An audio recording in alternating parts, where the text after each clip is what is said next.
ഡോക്ടറെ, എന്തിനാ നമ്മൾ വിവാഹം കഴിക്കുന്നത്? വെറുതെ എന്തിനാ വേലിയിൽ കിടക്കുന്ന പാമ്പിനെടുത്ത് തലയിലിടുന്നത്? എന്തിനാ വെറുതെ നമ്മുടെ ഫ്രീഡം, റൈറ്റ്സ് ഇതൊക്കെ നഷ്ടപ്പെടുത്തുന്നത്? എപ്പോഴും കേൾക്കുന്ന ചോദ്യമാണ്.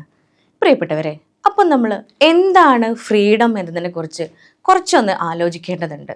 യഥാർത്ഥത്തിൽ കുടുംബത്തിലേക്ക് വരുമ്പോഴത്തേന് അല്ലെങ്കിൽ വിവാഹ ജീവിതത്തിലേക്ക് വരുമ്പോഴത്തേന് നമുക്ക് കോംപ്രമൈസ് ചെയ്യാൻ പറ്റില്ല, അല്ലെങ്കിൽ ഫ്രീഡം നഷ്ടപ്പെടാണ് എന്നൊരു തോന്നലുള്ളിൽ വരുമ്പോൾ നമ്മളൊന്ന് ആലോചിക്കണം.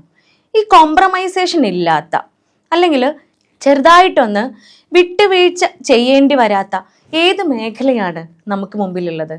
ഒന്നും വേണ്ട, നമ്മളൊന്ന് റോഡിലേക്ക് ഇറങ്ങുകയാണ് എന്നുണ്ടെങ്കിൽ ട്രാഫിക് റൂൾസ് കൈകാര്യം ചെയ്യാതെ നമുക്ക് മുന്നോട്ടേക്ക് പോകാൻ പറ്റുമോ?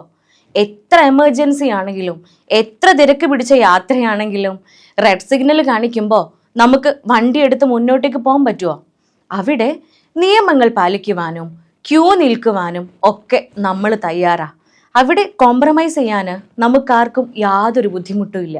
പക്ഷേ കുടുംബത്തിലേക്ക് വരുമ്പോഴത്തേന്, വിവാഹ ജീവിതത്തിലേക്ക് വരുമ്പോഴത്തേന്, മധുരമുള്ള സന്തോഷവും സമാധാനവുമുള്ള ഒരു ജനറേഷനെ വാർത്തെടുക്കുന്ന കാര്യത്തിലേക്ക് വരുമ്പോഴത്തേന് കോംപ്രമൈസ് ചെയ്യാൻ, അല്ലെങ്കിൽ അഡ്ജസ്റ്റ് ചെയ്യാൻ, അല്ലെങ്കിൽ മനസ്സിലാക്കി ജീവിക്കുവാൻ നമുക്കൊക്കെ പ്രയാസം തോന്നുകയാണ്. ഇതിന് കാരണം എന്താണെന്നറിയോ? നമ്മൾ ആരും വിചാരിക്കാത്ത രൂപത്തിൽ ലിബറലൈസേഷൻ എന്ന് പറയുന്ന സ്വതന്ത്രവാദം എന്നറിയപ്പെടുന്ന ഒരു ചിന്ത, ഒരു ആക്ടിവിസം നമ്മുടെ ഹൃദയത്തിലേക്ക് ഇങ്ങനെ കടന്നുകൂടിക്കൊണ്ടിരിക്കുന്നുണ്ട്. ചിന്തിക്കേണ്ടതുണ്ട്, ഓർത്ത് തീരുമാനങ്ങൾ എടുക്കേണ്ടതുണ്ട്.